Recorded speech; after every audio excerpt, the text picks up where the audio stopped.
Hello hi नमस्कार। आप सभी का स्वागत है आज की क्लास में और आप देख रहे हैं संदीप यूट्यूब चैनल पर। आज की क्लास चक्रवर्ती ब्याज जो थर्ड पार्ट है, इसमें आज बताएंगे गुना वाले जो क्वेश्चन चलते हैं वो क्वेश्चन आज आपको कंप्लीट करवाएंगे। देखना पूरा वीडियो, स्किप नहीं करना है और वीडियो को लाइक ज़रूर कर लेंगे और चैनल को सब्सक्राइब कर लेना ताकि आगे आने वाली वीडियोज़ हैं जो आपको क्लास में मिलती रहेंगी। चल करते हैं स्टार्ट आज की क्लास। Number 1 question.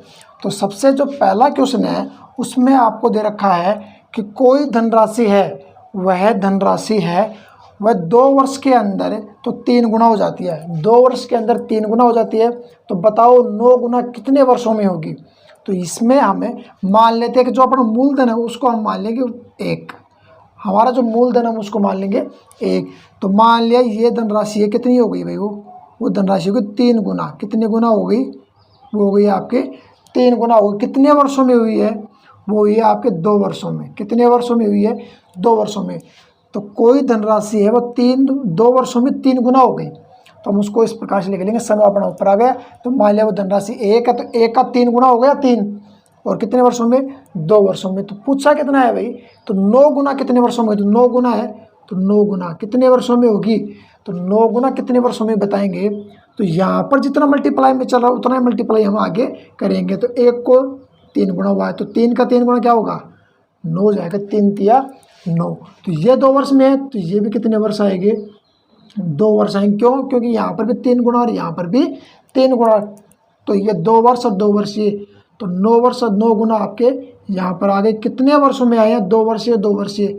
तो टोटल कितने वर्ष हो गए, टोटल आपके हो गए 4 वर्ष। तो 4 वर्ष में क्या आएगा, ये आपका 9 गुना हो जाएगा। इसी प्रकार का नेक्स्ट क्वेश्चन हम देखते हैं। इसी में आपको दे रखा है कि 4 वर्ष के अंदर कितनी हो जाती है, दुगनी हो जाती है। तो मान लेते हैं वो धनराशि 1 है और कितना हो गया भाई, वो 2 गुना हो गया। कितने वर्षों में, 4 वर्षों में। 4 वर्षों में दुगुना हो गया। तो वो आपको पूछा है कि 16 गुना कितने वर्षों में होगा। 16 गुना, तो इनका जो गुणा है वो इक्वल चलना चाहिए। तो 16 कहाँ पर आ रही है वो चेक करेंगे हम। तो 1 का 2 दूनी 4 हो गया, 4 तो 2 दूनी 4, 4 दूनी 8, 8 दूनी 16। तो ये आपके आ गए 16 गुना। कितने वर्षों में आए हैं भाई, तो 4 वर्षीय 4 वर्षीय 4 वर्षीय और 4 वर्ष ये। तो 4 8 12 16। तो टोटल कितने आएंगे भाई, टोटल आएंगे 16 वर्ष। इस प्रकार से इनका जो बीच का है जो गुणा देख रहे हैं वो क्या है भाई, 16 आपका आ गया। अगर 16 नहीं आए गुणा में तो उस प्रकार वाले क्वेश्चन को किस प्रकार से करेंगे वो भी हम आपको बताएंगे। तो देखते हैं नेक्स्ट क्वेश्चन को देखेंगे हमें। तो इस क्वेश्चन के अंदर आपको दे रखा है कि कोई राशि है वह 3 वर्ष में, कितने वर्ष में भाई, 3 वर्ष में 8 गुना हो जाती है। 3 वर्ष में कितना गुना हो जाती है, 8 गुना।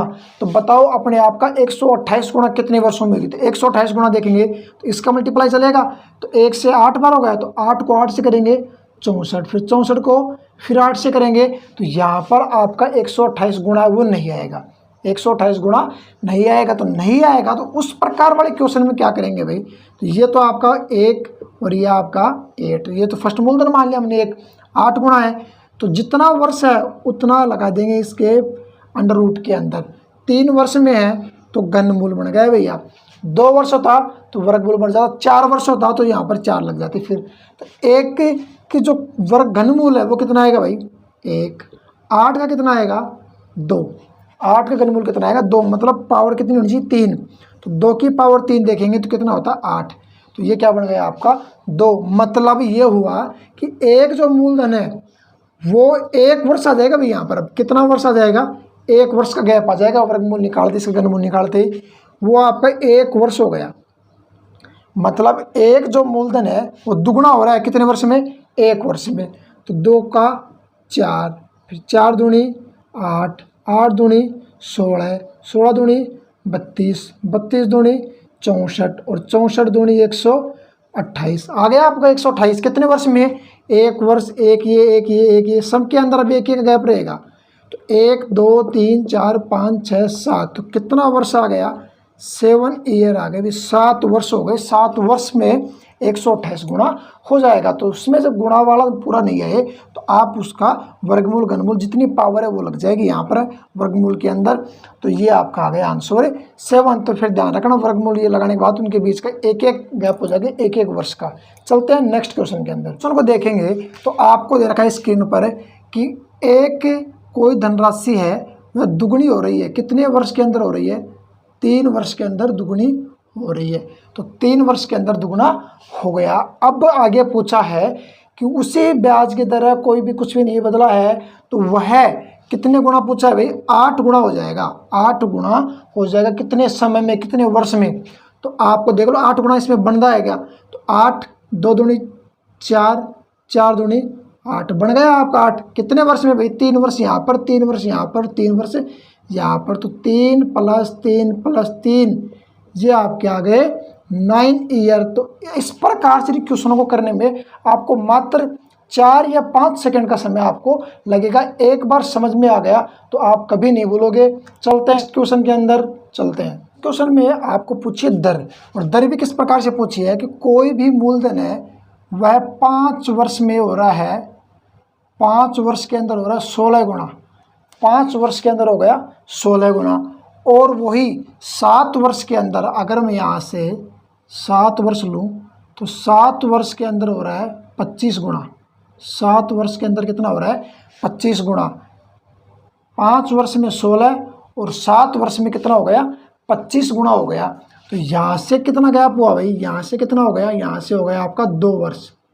कितना हो गया? 2 वर्ष। तो 2 वर्ष हो गया। आपको पूछा क्या है? पूछा है आपको दर।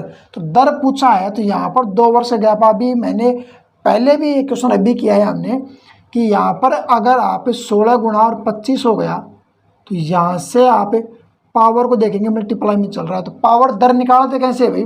दर में अंडर कर दिया। 2 वर्ष हैं तो यहाँ पर 2 वर्ष मतलब वर्गमूल निकलेगा। तो ये आएगा 4 और ये आप आएगा 5। और दर निकालेंगे तो कितना गया भाई? इसका मतलब ये बन गया कि 4 रुपये का कितना बन गया?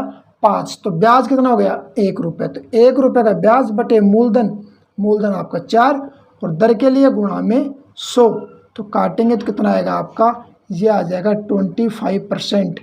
25%। इस प्रकार से हमने पहले थोड़ा सा क्वेश्चन को इस प्रकार क्वेश्चन किया है, उसमें थोड़ा सा चेंज हो गया है, तो लेवल बढ़ गया। तो उस क्वेश्चन को हमें इस प्रकार से करेंगे। अब देखते हैं नेक्स्ट क्वेश्चन। इस वाले क्वेश्चन के अंदर लैंग्वेज को थोड़ा सा चेंज कर दिया है।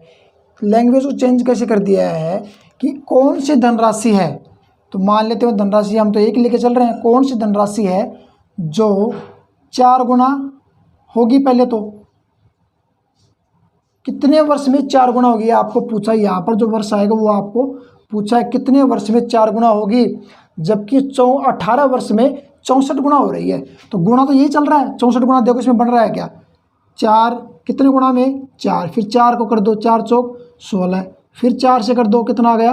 64 आ गया भी। 64 आपका कितने वर्ष में होता है? 64 क्वेश्चन में आपको दे रखा है कि 64 होते हैं 18 वर्ष में।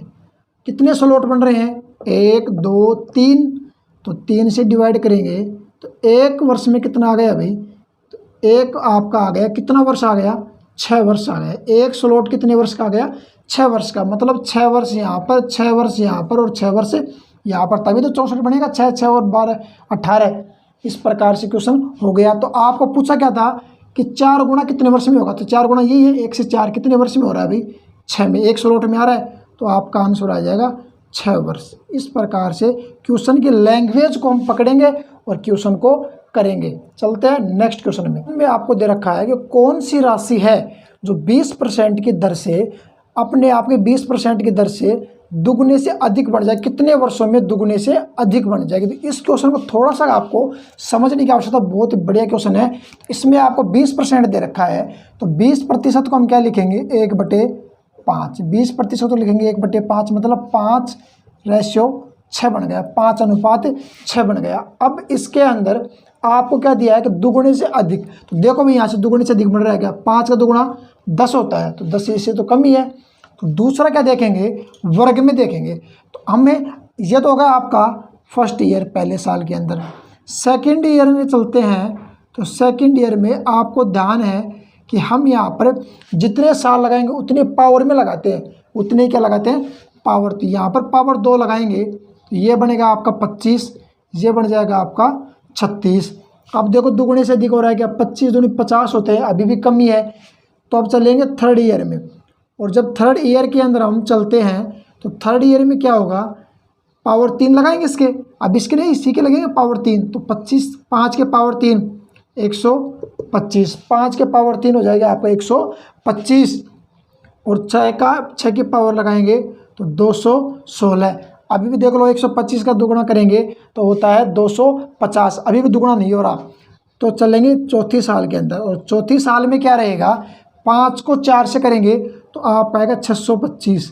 कितना आएगा 5, और 6 की पावर 4 लगाएंगे तो वो होती है आपकी 1296। अब देखो इसका दुगुना करेंगे तो कितना आएगा भाई, 1250 आएगा। दुगुना होता है 1250, और 1250 से क्या है ज़्यादा ही है। कितने वर्ष में आया है, 4 वर्ष में आया है। तो ये आपका हो जाएगा आंसर। यही आपको पूछा कि 20% की दर से न्यूनतम कितने समय में वह अपने से दुगुना हो जाएगी। तो अपने से दुगुना कितने वर्ष में हो गई, 4 वर्ष में। यहाँ पर दर चेंज हो जाएगी लेकिन आपका तरीका वही रहेगा, सेम रहेगा। बहुत बढ़िया क्वेश्चन है। चलते हैं नेक्स्ट क्वेश्चन के अंदर को देखेंगे। तो इसमें आपको दे रखा है कि 850 रुपये की राशि है, 850 रुपये की राशि है, वो जो राशि उधार दी जाती है, और 3 वर्ष तो वह आपको दे रखी है। 5 वर्ष के अंदर तो क्या हो जाएगा दुगुना, 5 वर्ष में तो जाता है वह दुगुना। 1 है तो कितना हो जाएगा, दुगुना हो जाएगा। कितना भाई, 5 वर्ष के अंदर। धनराशि हमने मान ली 1, यहाँ पर आपको उधार दे रखे धनराशि 850 रुपये, लेकिन हम क्या मान रहे हैं,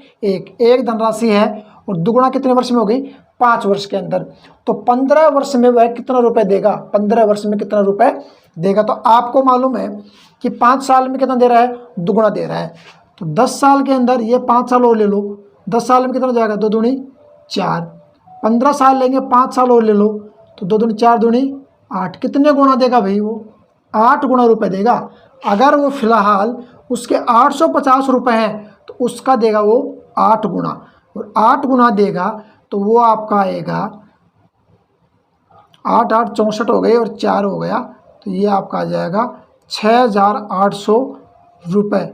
वो कितने गुना देगा, 8 गुना रुपए देगा वो। तो ये हो जाएगा आपका 6800 रुपये। तो क्वेश्चन को इस प्रकार से करेंगे। ये चैप्टर में 1-2 क्वेश्चन आपके और बच रहे हैं। उसके बाद में हम आपको साधारण ब्याज वाला चैप्टर करवाएंगे, और साधारण ब्याज के बाद में चक्रवर्ती ब्याज और साधारण ब्याज दोनों के कंबाइंड के अंदर किस्त वाले जो क्वेश्चन है इंस्टॉलमेंट वाले, वो हम आपको करवा देंगे। उसके बाद में नेक्स्ट जो आपके इच्छा होगी उसी प्रकार से नेक्स्ट टॉपिक हम करवा देंगे। चलते हैं नेक्स्ट क्वेश्चन के अंदर। क्वेश्चन में आपको दे रखा है कि 3000 रुपये की राशि है, वह आपको 3000 रुपये की राशि 10% चक्रवर्ती ब्याज पर दी जाती है 3 वर्ष के लिए। तो 3 वर्ष के लिए दी जाती है, तो आपको उसके अंदर हर वर्ष के अंत में, प्रत्येक वर्ष के अंत में वह आप 1000 रुपये वापस लौटा रहा है। 1000 रुपये जब वापस लौटा रहा है तो आपको बताना है कि अंत में 3 वर्ष के बाद अंत में वह कितने रुपए लौटाएगा कि वह कर मुक्त हो जाएगा। तो इस क्वेश्चन को हम देखेंगे। तो सबसे पहले वह मूलधन कितना है उसका, 3000 रुपये है, और 3000 रुपये 10% की दर है, और 10% की दर को क्या लिखेंगे हम, 1/10। तो 1/10 लिख दिया। कितना ब्याज होता है भाई, 0 से 0 कैंसिल। हमने पहले क्वेश्चन कर लिया भाई इस प्रकार का। तो अगर आपने पहले वाला जो पार्ट नहीं देखा है, फर्स्ट और सेकंड पार्ट, तो आपको डिस्क्रिप्शन के अंदर लिंक मिल जाएगा, आप उसको देख लेंगे। तो 0 से 0 कैंसिल, तो ये आपका आएगा 300 रुपये, और ये भी कितना आ जाएगा, 300 रुपये। तो कितना आएगा भाई, फर्स्ट वर्ष में 300 रुपये का ब्याज लगता है। तो 3000 रुपये है भाई, ये 3000 रुपये हैं। ऊपर लिख देता हूँ मैं। सबसे पहले आपका दे रखा है 3000 रुपये, और 3000 रुपये में 300 रुपये लगे ब्याज, तो टोटल कितने हो गए, 3300। और फर्स्ट जब ईयर आएगा, ख़त्म होगा, तो वह 1000 रुपये लौटा रहा है। 1000 रुपये लौटाएगा तो कम कर लो 1000 रुपये, कितना बचेगा भाई, वो 0032।